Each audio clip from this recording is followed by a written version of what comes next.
A very good afternoon to you, and thank you so much for joining us. This is Diaspora Dispatches, where we bring you the latest from the continent and what has been happening and what happened over the weekend. Today being Monday, we have a lot in store for you. My name is Miriam Ogutu, and of course, Dr. shall be joining me in a short bit to look at the topic of the day, and that is AU and the failures at the African Union. But before that, let me bring you up to date with what is happening here in Africa. And we shall start with Ethiopia. A senior United Nations official has warned that the risk of atrocity crimes in Ethiopia remains high and likely to get worse if the country does not urgently take action. UN Special Advisor on the Prevention of Genocide, Alice Werimunderito, said she had received reports of serious human rights violations and abuses by the parties to the conflict in the northern Tigray region and their allies. We go to Somalia, where Somalia has missed a key deadline to hold a presidential election on today, plunging the country into political uncertainty. The first term of incumbent President Mohamed Abdullahi Farmajo ends today. Talks between the federal government and regional states on how to proceed with elections collapsed on February 5th. In a statement on Monday, opposition presidential candidates said they would cease to recognize Mr. Farmajo as president because his term had expired.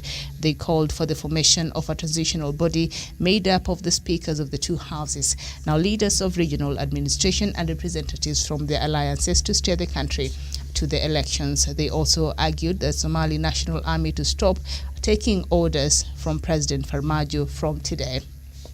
To avoid a power vacuum, a parliamentary resolution passed last year allows the president and parliament to remain in office until successors are elected. There's still a stalemate, and it is not clear when the election will be held. We cross over to Tanzania, and an unidentified illness has been reported in southwestern Tanzania by local media, where patients are said to be vomiting blood. Health officials in Chuna districts are quoted as saying that some victims died within hours. The health ministry said it had sent a team of experts to investigate the reports, but ruled out any epidemic.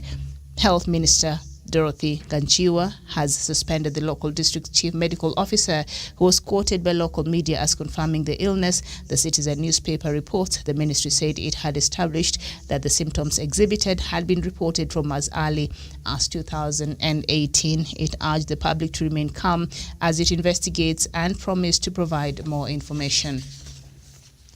And then we head over to Sudan, and Sudan's Prime Minister Abdallah Hamdok on Sunday dissolved the cabinet and is expected to announce a new one today. In a statement, the Prime Minister's office said the ministers will remain in office until the new ones take place and full handover is done. Sudan has been under transitional council since 2019, when former President Omar al-Bashir was toppled by the military. The country is moving towards a democratic rule after the ousting of Bashir, who had been president for nearly 30 years. And Chad's Musa Faki Mohammed was re-elected as the chairperson of African Union Commission on Saturday during the two-day summit. With no one else in the running, it comes as no surprise. Faki got 51 votes out of 55, with 3 abstentions and one other member being ineligible to vote. His victory is the highest in the AU's history. And then we go to Benin, where a Benin presidential candidate was wounded after shots were fired at his car soon after he filed his papers for the April presidential election. Family members and the government said on Saturday Ganil Soglo, a former minister and son of ex-president Enisafor Soglo, was wounded on Friday on the way to his farm in Sinzvie, 35 kilometers from the West Africa's commercial capital, Cotonou. He was one of 19 politicians who have filed papers for the April 11th ballot, including the incumbent Patrice Talon. We head over to Cameroon. And Cameroon has said that a recruitment drive for troops to fight separatists and terrorists has seen 10 times the number of needed applications, including, for the first time, hundreds of former rebels.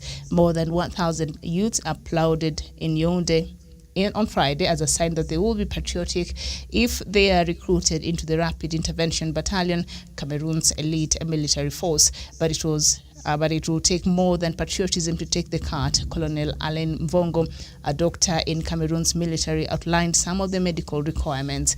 And of course, Cameroon said 21,000 youths have applied for the 2,200 positions available in 2017. About 15,000 applied for 2,000 places. Now, this recruitment, I think, is meant to, perhaps will be sent to the Anglophone region to fight the separatists there. You know, the Anglophone region there in Cameroon has been in a conflict with the government there. So I don't know what these young men are being trained to do. You know, if the law enforcers there cannot do their work properly. What do you think these young people are going to do there in the Anglophone region? Sounds to me like, you know, a militia there is in training, you know, if you ask me. And then we go to South Sudan, where South Sudan's People Defense Force, SSPDF, has sent a military team to investigate the recent killing of more than 10 people in Akoka County of Upper Nile State. On Wednesday, at least 10 people, including a top-ranking army officer, were killed following an attack by an armed group in the area. The army said many other people were also wounded during the incident. According to the army deputy spokesperson of the SSPD, Brigadier Santo Dominic, the attack was allegedly carried out by the armed civilian group known as the White Army from neighboring Nasir. And still staying with South Sudan, nearly 1,000 candidates will miss the primary leaving examinations that commenced this morning across the country. The Ministry of General Education says a total of 75,000 primary school candidates have been registered for this year's PLE exams. However, Minister Awot Ndeng revealed that about 908 pupils in 7 centers will miss the examinations due to access problems and security-related issues. Most of these areas are believed to be with a heavy presence of SPLA-IO forces, a former rebel group that fought the government between 2013 and 2018. But the SPLM-IO is now part of a coalition or unity government in Juba. Now, last week, the Minister of General Education revealed that candidates in the SPLM-IO controlled areas will not sit the 2020 primary leaving examinations due to insecurity, a claim that SPLA-IO has denounced. Although the Minister of Education did not outline what sort of security concerns have been observed in these areas, Wood said the affected candidates will be able to sit for the exams on a later date if they access and good security. And we go to Uganda. The U.S. State Department will uphold the $5 million bounty on Joseph Kony, the leader of Uganda's rebel group, the Lord's Resistance Army, which has in over 2 decades committed atrocities in northern Uganda, South Sudan, and parts of Central Africa. The U.S. announcement on Friday came just a day after the Hague-based International Criminal Court convicted LRA former commander Dominic Ongwen for crimes against humanity, sexual and gender-based violence, including rape and enforced a verdict, and maintained that $5 million bounty it put on Kony in 2013 is still valid. And then still staying with Uganda, and President Yoweri Museveni has said no group or organization can defeat his National Resistance Movement party. He said although NRM had some poor arrangements, it managed to secure a massive victory in the 2021 general election. And I'll quote what the president said. On the voting day, some people did not turn up, and those who turned up at some polling stations could not find NRM polling agents, and that's how we managed to get the percentage. But the actual political support for NRM is 80%. Therefore, it is not easy for anyone to defeat NRM politically in Uganda. That is what President Museveni said. Mr. Museveni said while presiding over celebrations of the 40th anniversary Tarehe Sita at Mbuya Army Headquarters on Saturday. Now, Tarehe Sita refers to the February 6th, the day he launched the guerrilla war in 1981. Mr. Museveni also revealed that his government cannot support people who do not support it. Mr. Museveni was declared the winner of the January 14th election with 58% of vote.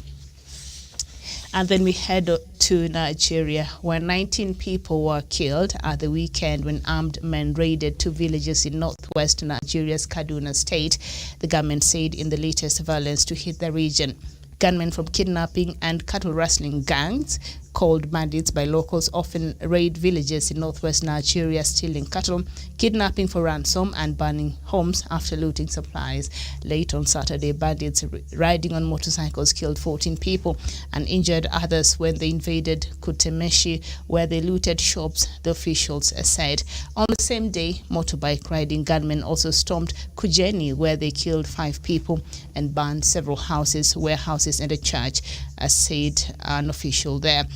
But residents said 19 people were killed. 19 people were killed just in the raid in Kutemeshi last month. Bandits killed 12 people and kidnapped 13 others in attacks on 3 villages in Benin, Gwari district in neighboring Katsina states. And that is the latest there from news around the continent of Africa. I don't know where you are and what is happening there. You can share with me on the comment section there. Now, the insecurity in Nigeria is not a new phenomenon. I think we've talked about it here over and over and over again. I think, was it a couple of days ago, there seems to be some changes in the people who had security there in Nigeria. I don't know what kind of people are put in place, and I don't know if they will bring some change in regards to responding decisively to the threat of insecurity there in Nigeria. We know President Muhammadu Buhari has not been very keen in addressing some of these issues surrounding banditry. I mean, I don't think these are criminals. If you're just going to steal cows, it's different. But you're going to steal cows and you have guns and you're killing, that's a different, even stealing itself, that's a criminal activity. So I don't know why they keep calling them bandits. I think when they call them like that, they lessen the magnitude of some of these things they do. And every time they raid villages and they do whatever they do, you see now 14 people died there over the weekend. So that is just atrocious. Nerak Mwashi saying genocide in Uganda by Museveni. It's quite interesting. Yesterday I was watching a news item in one of our local television stations called Citizen TV. I'm sure if you go to YouTube, you might find that news item. And they had sent one of their reporters in Uganda to cover the elections there. And so they were doing a follow-up story on what happened. This is after some, clips and some videos that were captured on the phone was circulating about the just concluded election there in Uganda, was circulating on social media about ballot stuffing, and we could see the police are involved, and you could see the people wearing masks. So that means this is a very recent, event, and it was quite something there. And so when President Museveni comes out, after the elections there, when he said that this year's election was one of the most cheating-free election in the history of elections in Uganda, I don't know why I find that sentence just ridiculous, to the core. You cannot say that, President Museveni, if this election was the most cheating-free, and yet the others which have been happening now, you have been the beneficiary. So what are you saying? So what you're telling us, even the other times, you did not deserve to be declared the winner if the cheating was that rampant. And so how do we now believe that, forget what happened those other times, now you're saying this one was the most cheating free? You're not the Electoral Commission's chair there, so you really don't know what was happening all over the country. But I'll be corrected there perhaps, because it is believed that the government really controls everything, including the Electoral Commission there in Uganda. And those claims are not far-fetched if you've been following the events there in Uganda. So we know there has been cases of kidnappings that are being reported there, and people being kidnapped with vehicles that do not even have number plates. We were talking about this yesterday. So that is a case of concern on one of the leading scholars there, Stella Nyanzi, as you speak right now, fled to Kenya. She is in Kenya right now, and she was just giving her account of what is happening there in Uganda. It's really worrying, the situation that she was painting about the kidnappings and people just disappearing. And yesterday when we were doing, yesterday's show, I don't know if I could find a piece of that information, and there even the government official, the Minister of Interior himself, came out and said, it's true. These people you're hearing that they were picked from their homes and they were kidnapped by the police, we really cannot account for their whereabouts. That was a government official admitting about, these claims of abductions by the security officials there in Nigeria, and thereabout. Nobody knows where they were taken. So I don't know if I have it here. I think I do. So the stories that are coming there from Nigeria is just quite something. Yes, it's here. Let me just read a part of it. And Internal Affairs Minister General Jeje Odongo has revealed that government is yet to account for the whereabouts of 31 Ugandans who were reportedly kidnapped by armed personnel between November 2020 and January. And presidential runner-up Robert Changulanyi, Bobby Wine of the National Unity Party, also came out and said about 3,000 of his supporters had either been abducted, disappeared, or just nobody knows where they are. So these are very serious claims that the world should look into what is really happening there in Uganda. But as you have seen there, President Museveni, said over the weekend that nobody has the capacity to defeat the National Resistance Movement Party, because he's saying that it enjoys about 80% of support across Uganda. So I don't know, some of you who are not supporting President Museveni, he's saying you make a very small percentage of about 20%, but the rest of the country, 80% of it agrees with his policies, agrees with what he's doing, agrees with him overstaying in power, supports him and loves him like that. So very interesting there from Uganda. And what else? Now this story is really worrying for me. Okay. Something there one of our viewers has written. I can't really understand what they're saying there.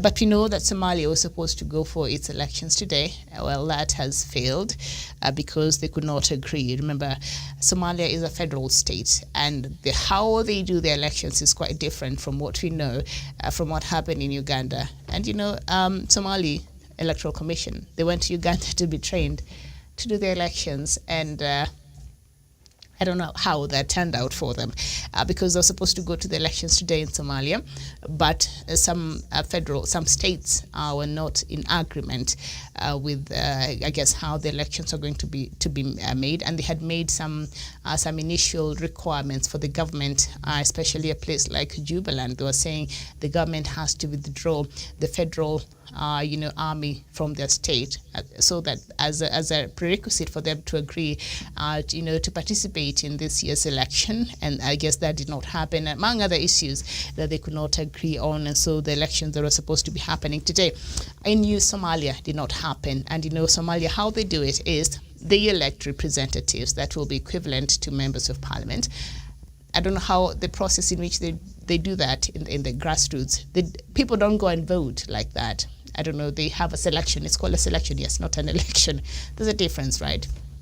So there is a selection process where a few individuals are selected by the people. I don't know how that is done. Maybe a few individuals like they do in China, I'm not sure.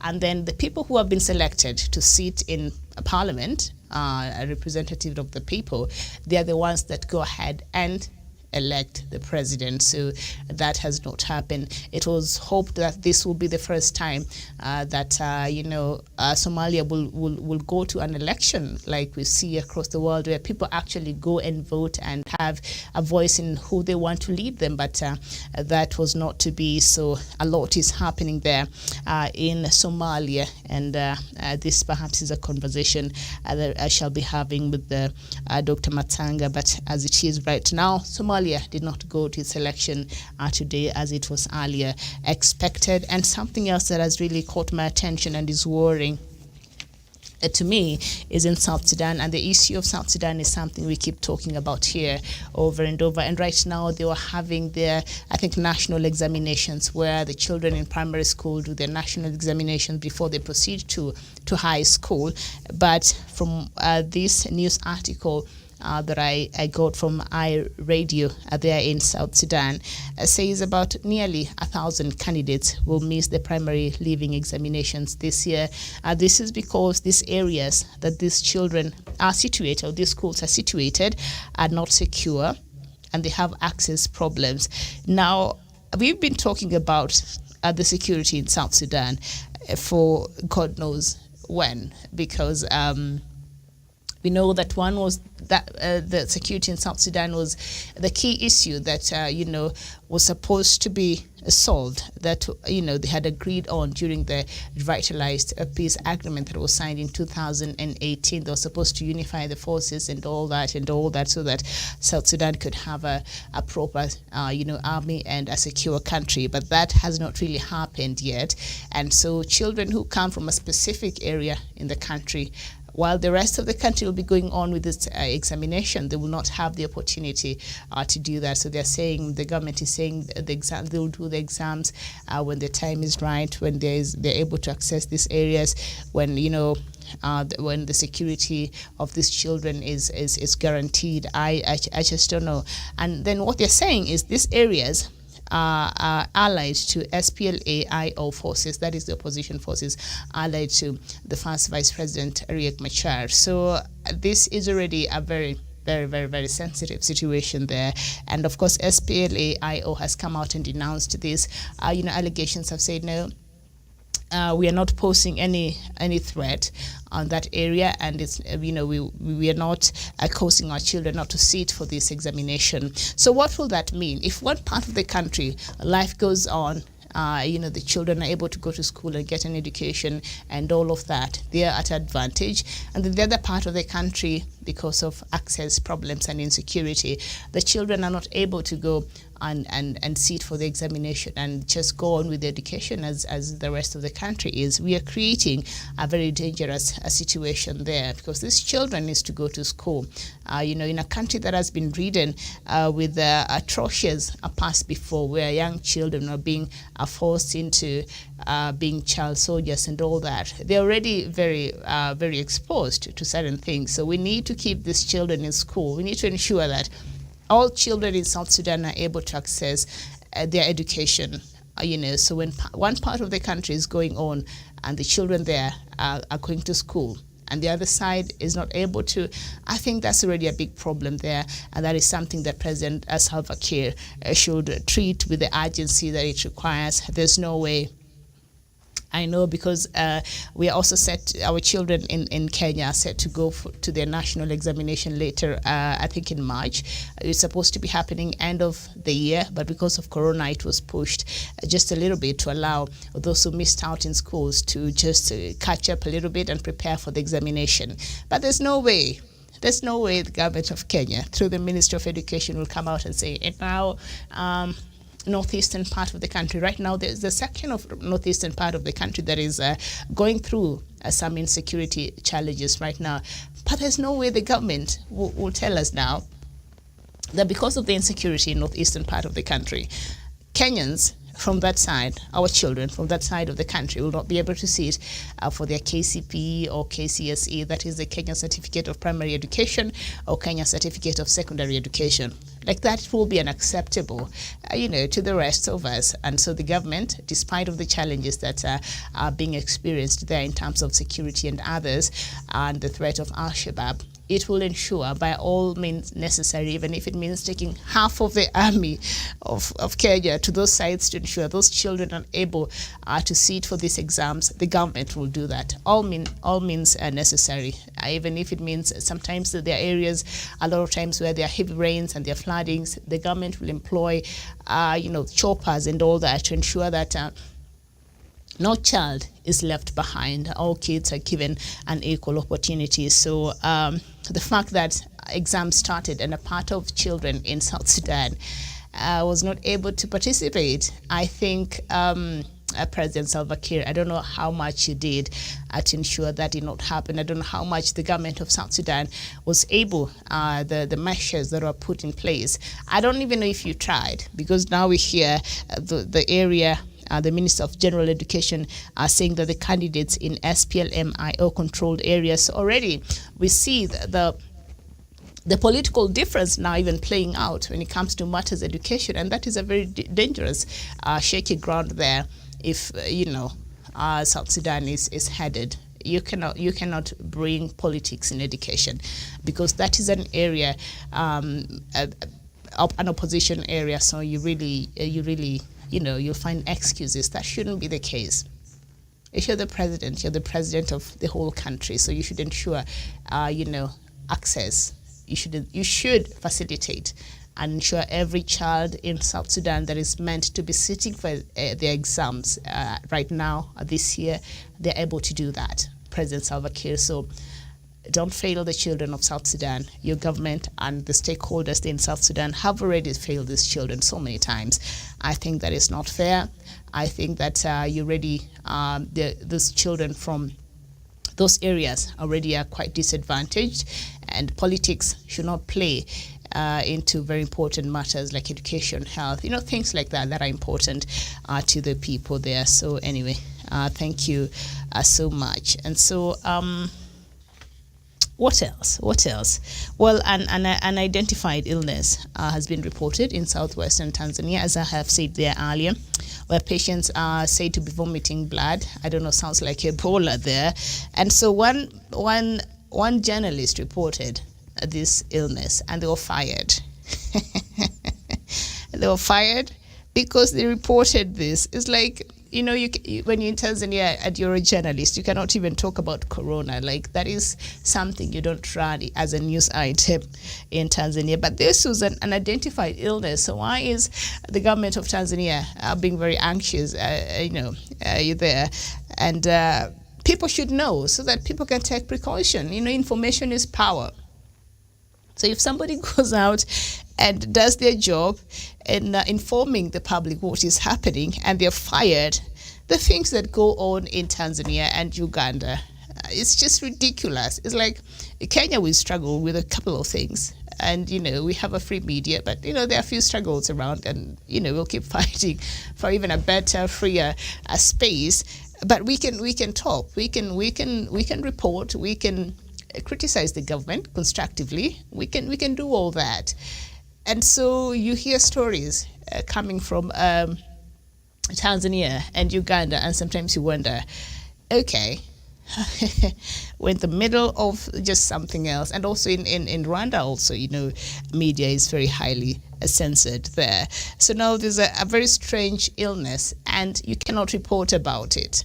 So everybody else will be at danger. So because you need to know, so that you're able to know how to keep yourself safe. But apparently that is not a policy in Tanzania. You cannot report even about just a normal flu, being on the increase there in Tanzania. Otherwise, the government will take action against you. So that is the latest there. And of course, as we speak, we know that Ugandan opposition leader, that is Bobi Wine, he filed for his petition, and perhaps we shall be looking at the content of some of that, and the grounds in which he feels that the election that saw President Museveni win his 6th term should be nullified. As I said there, that news item that I saw yesterday in one of our television stations here, and I think a lot of you have seen those videos making, ways in social media when it shows government officials stuffing in, papers and a lot of malpractices. And so during that news piece, one of the judges in Uganda was being interviewed by an NBC reporter, and was asked, if this can be proved, can this be ground to nullify President Museveni's re-election? And he said yes. But now the person who was there, who took the video, who was the eyewitness, must come out. And I don't know who will be willing to do that there in Uganda. That you'll be, unless you just want to be a martyr or something, because that is something that the government will not even allow to happen. If they know that that's you, they'll kill you. And as President Museveni there has said, nobody can defeat NRM. Very well.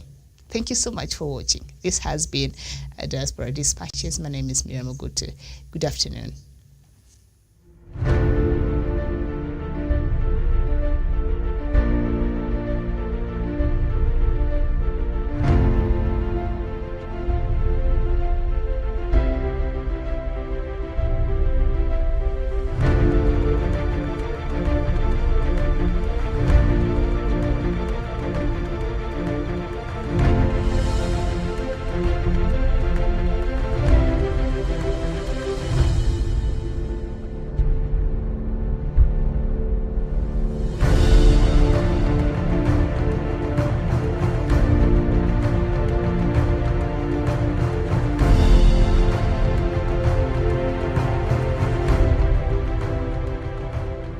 must be our goal and our guide.